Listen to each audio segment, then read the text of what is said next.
Under appointment పోలీసులకు తన request పెట్టి తాను కంప్లైంట్ చేయవలసి ఉంది, ఏ సమయానికి పోలీస్ స్టేషన్ రావాలని అడిగి వాళ్ళు ఇచ్చినటువంటి సమయానికే ఆయన ఫిర్యాదు చేయడం కోసం పోలీస్ స్టేషన్ వెళ్ళినారు. ఆయన ఇవ్వదలసినటువంటి పోలీస్ స్టేషను కంప్లైంట్ తన ఫోన్ ట్యాప్ అవుతుంది అనేటువంటి విషయాన్ని ఆధారాలతో పాటు ఆయన ఫిర్యాదులో పేర్కొనడానికి సంసిద్ధమై వెళ్ళినారు అక్కడికి. అది తెలిసినటువంటి ప్రభుత్వం పోలీసు ఉన్నతాధికారులకు మరి పరోక్ష సంకేతాలు ఇచ్చినరా ఏం చేసినరా తెలియదు, కానీ అక్కడ పోయే వరకు ఉన్నతాధికారులు లేరు. చివరికి అక్కడ ఉండేటువంటి స్టేషన్ హౌస్ ఆఫీసర్గా ఉండేటువంటి అధికారి కూడా ఎవరొచ్చినా పోలీస్ స్టేషన్లో ఫిర్యాదు స్వీకరించాలనో ఫిర్యాదు స్వీకరించేటువంటి అధికారి కూడా అక్కడ లేకుండా ఈ ఎమ్మెల్యే గారు వస్తున్నటువంటి చూసి ఆయన అక్కడి నుంచి స్టేషన్ నుంచి వెళ్తుంటే నేను వచ్చిందే ఫిర్యాదు ఇవ్వడానికి, పైగా నాకు సమయం ఇచ్చినారు, నేను నా ఫిర్యాదు స్వీకరించండి అని చెప్తే ఆయన తిరస్కరించి వెళ్ళబోతుంటే కౌశిక్ రెడ్డి గారు గట్టిగా అడగడం జరిగింది, ప్రశ్నించడం జరిగింది. తన హక్కు అది. పోలీస్ స్టేషన్లో ఎవరైనా వచ్చి తమకు కావాల్సినటువంటి న్యాయం కోసం ఏదైనా ఫిర్యాదు ఇస్తే స్వీకరించి దాని మీద విచారణ చేయడం పోలీసుల బాధ్యత.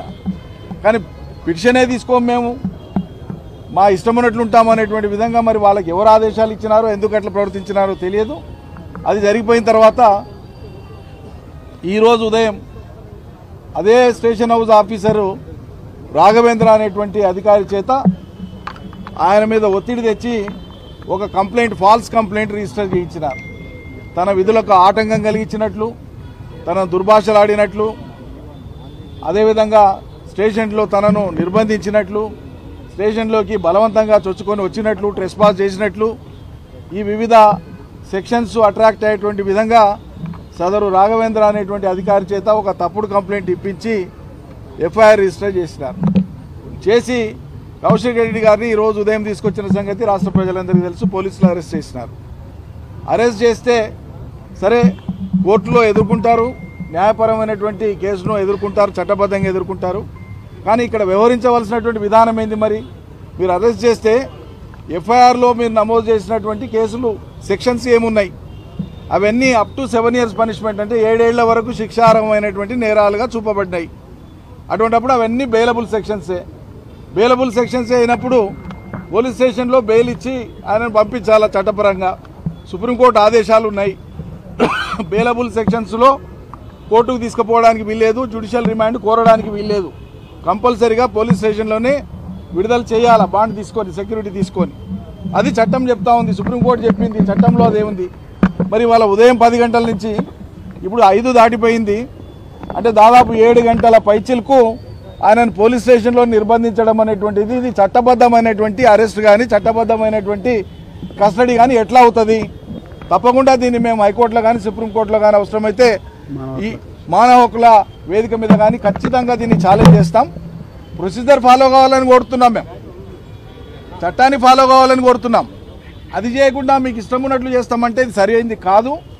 మరి ఎందుకు పోలీసులు ఉన్నతాధికారులు కానీ ప్రభుత్వం యొక్క ఆదేశాల మేరకు అత్యుత్సాహాన్ని ఎందుకు ప్రదర్శిస్తున్నారో అర్థం కావట్లేదు. చూసేటువంటి సామాన్యులకు ఎవరికైనా అర్థమవుతుంది ఇది ఎట్లా అరెస్ట్ చేస్తారు, దీంట్లో అరెస్ట్ చేయడానికి ఏముందని అడగడానికి వెళ్ళినటువంటి మాజీ మంత్రివర్యులు సిద్దిపేట శాసనసభ్యులు హరీష్ రావు గారిని కూడా అరెస్ట్ చేసి మరి వారిని ఇక్కడికి తీసుకురావడం జరిగింది, గచ్చిబౌలి పోలీస్ స్టేషన్కు.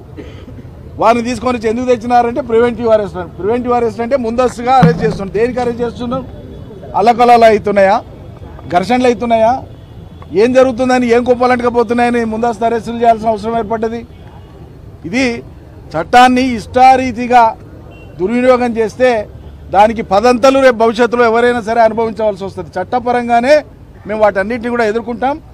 ఈ చర్యలకు కారణమైన మూలమైనటువంటి అధికారులు కానీ ప్రభుత్వ పెద్దలు కానీ ఎవరైనా సరే సరైన సమయంలో వీటన్నిటికి కూడా జవాబు చెప్పవలసి వస్తుంది. న్యాయస్థానాల ముందు ఖచ్చితంగా వీటన్నిటిని కూడా మేము ప్రశ్నిస్తాం. ఇష్యూ డెఫినెట్గా సీరియస్ అవుతుంది.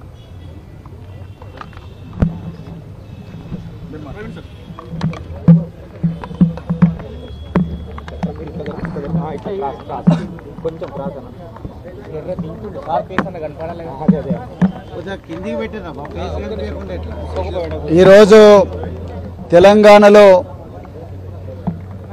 పోలీసు శాఖ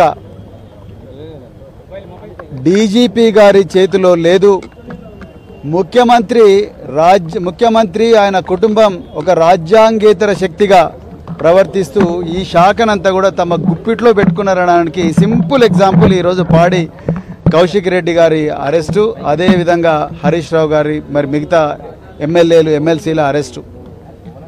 ఇలా ఎంత దయనీయమైన పరిస్థితుల్లో మరి నేను కూడా ఇదే డిపార్ట్మెంట్లో దాదాపుగా 26 సంవత్సరాలు పనిచేసిన మా సర్వీస్లో ఎప్పుడు కూడా ఇంత పక్షపాత వైఖరి పోలీసుల నుంచి చూడలేదు. ఇలా ఎంత ఘోరమండి. ఒక సామాన్య పౌరుడు పోలీస్ స్టేషన్కు పోతే ఆయన ఇచ్చిన కంప్లైంట్కు కనీసం అక్నాలెడ్జ్మెంట్ ఇవ్వాలి. ఆ కంప్లైంట్ను జీడీలో అంటే జనరల్ డైరీలో ఎంటర్ చేయాలి. మరి ఈ సామాన్య పౌరుడు పక్కా పెట్టి ఇప్పుడు ఇవాళ ఒక ప్రజలకు ప్రతినిధిగా ఉన్న ఎమ్మెల్యే, ఈయన ప్రోటోకాల్లో చీఫ్ సెక్రటరీ కన్నా పైన ఉంటాడు ఎమ్మెల్యే. ఆయనకు ఎన్నో ప్రివిలేజెస్ ఇచ్చింది భారత రాజ్యాంగం. అలాంటి ఎమ్మెల్యే ఈరోజు పోలీస్ స్టేషన్కు అపాయింట్మెంట్ తీసుకొని పోయిండు. ఆయన కౌశిక్ రెడ్డి గారు ఏదో మన గేట్లు దోసుకొని పోలేదు, ఏసీపీ గారు అపాయింట్మెంట్ తీసుకొని పోయిండు.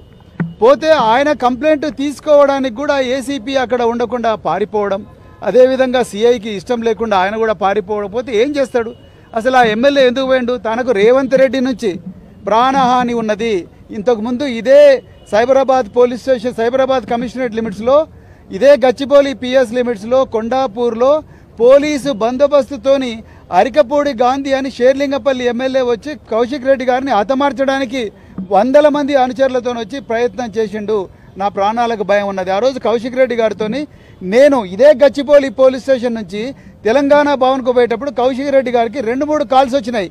షేర్లింగపల్లి నుంచి అరికపూడి గాంధీ అనుచరులు, బిడ్డ నువ్వు ఇక్కడ ఎట్లుంటావో మేము చూస్తాం, నీ బిడ్డ ఏ స్కూల్కి పోతుందో మాకు తెలుసు, నీ సంగతి చూస్తామని చెప్పి బెదిరిస్తే ఆ రోజు ఆయన మళ్ళీ పోలీసు వాళ్ళకు కూడా కంప్లైంట్ ఇచ్చిండు. ఆయన సెల్ ఫోన్ ట్యాప్ అవుతున్న విషయం ఆయనకు స్పష్టంగా తెలుసు. అందుకొరకే ఇవన్నీ రేవంత్ రెడ్డి చేయిస్తున్నాడు. రేవంత్ రెడ్డి నుంచి నాకు ప్రాణహాని ఉంది అని చెప్పి కౌశిక్ రెడ్డి కంప్లైంట్ ఇవ్వడానికి పోతే ఉల్టా ఆయన మీద కేసు బుక్ చేయడం ఏంది అంటే మీరు అర్థం చేసుకోండి. ఇవాళ కేటీఆర్ గారి మీద 6 కేసులు పెట్టిండ్రు, హరీష్ రావు గారి మీద 5 కేసులు పెట్టిండ్రు. అదేవిధంగా ఇంకా ఎంతోమంది మీద పట్నం నరేందర్ రెడ్డి కేసు అయితే అత్యంత ఘోరమైన కేసు అది. ఆయనకు ఆ లగచర్లలో జరిగిన ఘటనకు ఏమాత్రం సంబంధం లేదు. కలెక్టర్ ఓపెన్గా చెప్తున్నాడు, అయ్యా నా మీద దాడి జరగలేదని చెప్తున్నాడు. అయినా కూడా పట్నం నరేందర్ రెడ్డి ఎక్స్ఎమ్మెల్యే ఉదయం పార్కులో వాకింగ్ చేస్తుంటే మఫ్టీలో పోలీసులు వచ్చి ఒక క్రిమినల్ ఎత్తుకపోయినారు. ఇవాళకి 25 రోజుల నుంచి జైల్లో ఉన్నాడు. పోలీసులు ఆయన చెప్పని నేర ఒప్పుకోలు పత్రం రాసిండ్రు, కన్ఫెషన్ స్టేట్మెంట్ రాసిండ్రు. ఆయన కోర్టు నుంచి, ఆయన జైల్లో నుంచి లాయర్ను పిలిపించి పట్నం నరేందర్ రెడ్డి నేను పోలీసులకి ఈ విషయాలు చెప్పలేదు, నాకు ఆ ఘటనకు సంబంధం లేదు అని చెప్పినా కూడా ఈరోజు పోలీసులు ఆయనను రిలీజ్ చేయడం లేదు. ఇలా హరీష్ రావు గారిని ఎందుకు తీసుకొచ్చిండ్రు? ఒక సీనియర్ మినిస్టరు, ఒక ఎమ్మెల్యే, సిట్టింగ్ ఎమ్మెల్యే. అదేవిధంగా మరి కౌశిక్ రెడ్డిని ఎందుకు పెట్టిండ్రు? ఇవన్నీ ఇప్పుడు పెద్దలు నిరంజన్ రెడ్డి గారు చెప్పినట్టుగా ఇవన్నీ కూడా bailable sections. Supreme court Avneesh Kumar versus state of బీహార్లో చాలా క్లియర్గా చెప్పింది. 7 సంవత్సరాల కన్నా తక్కువగా పనిష్మెంట్ ఉన్న అన్ని సెక్షన్స్ కూడా ఈరోజు స్టేషన్లో బెయిల్ ఇవ్వాల్సిందే అని చెప్పింది. ఒక గౌరవప్రదమైన ఎమ్మెల్యేని కూడా నమ్మకపోతే ఎవరు నమ్ముతారు? రేపు అసెంబ్లీలో అయినా వాళ్ళ ప్రజల గురించి మాట్లాడాలి, రైతుల గురించి మాట్లాడాలి, గురుకుల విద్యాలయాల గురించి మాట్లాడాలి, అదేవిధంగా నిరుద్యోగుల గురించి మాట్లాడాలి. ఇక్కడ ప్రజల్లో ఈ రేవంత్ రెడ్డి ప్రభుత్వం చేసిన ఎన్నో మోసాల మీద మాట్లాడాలి. ఇవన్నీ మాట్లాడొద్దని కసితోని ఇలా హరీష్ రావు గారిని కౌశిక్ రెడ్డి గారిని తీసుకొచ్చి ఇలా పోలీస్ స్టేషన్లలో పెట్టిర్రు. ఎన్ని రోజులు పెడతారు మీరు? ఇలా మేము ఇచ్చిన ఏ కంప్లైంట్ కూడా ఇవాళ రేవంత్ రెడ్డి గారు ఈరోజు మీతో తెలంగాణ ప్రజలకు ఓపెన్గా చెప్పలేనంత ఘోరమైన భాషలో, రాయలేని భాషలో ఇలా కేసీఆర్ గారిని, కేసీఆర్ కుటుంబాన్ని, హరీష్ రావు గారిని, బీఆర్ఎస్ నాయకులను, కేటీఆర్ గారిని ఘోరంగా తిట్టిండు. బెడకు పేగులు వేసుకుంటా అని చెప్పి, లాగుల్లో తొండలేడుస్తా అని చెప్పి ఇంకా ఘోరమైన మాటలు అన్ని మాట్లాడిండ్రు. వాటిలో ఒక్క దగ్గర కూడా పోలీసులు సోమోటో కేసు రిజిస్టర్ చేయలేదు. అదే కేటీఆర్ గారు మూసీ నది బాధితుల కోసం, మూసీ సుందరీకరణ బాధితుల కోసం కిషన్ బాగ్లో పోయి ఒక స్టేట్మెంట్ ఇస్తే ఇక్కడ కిషన్ బాగ్ కేసు, బహదూర్పురా కేసు తీసుకుపోయి ఊట్నూరులో రిజిస్టర్ చేసిండ్రు. అంటే దీని అర్థమైంది ఇవాళ డీజీపీ కంట్రోల్లో లేదు పోలీస్ డిపార్ట్మెంటు. గాంధీ భవన్లో ఎఫ్ఐఆర్లో ఏం రాయాలనో రాసిస్తున్నారు.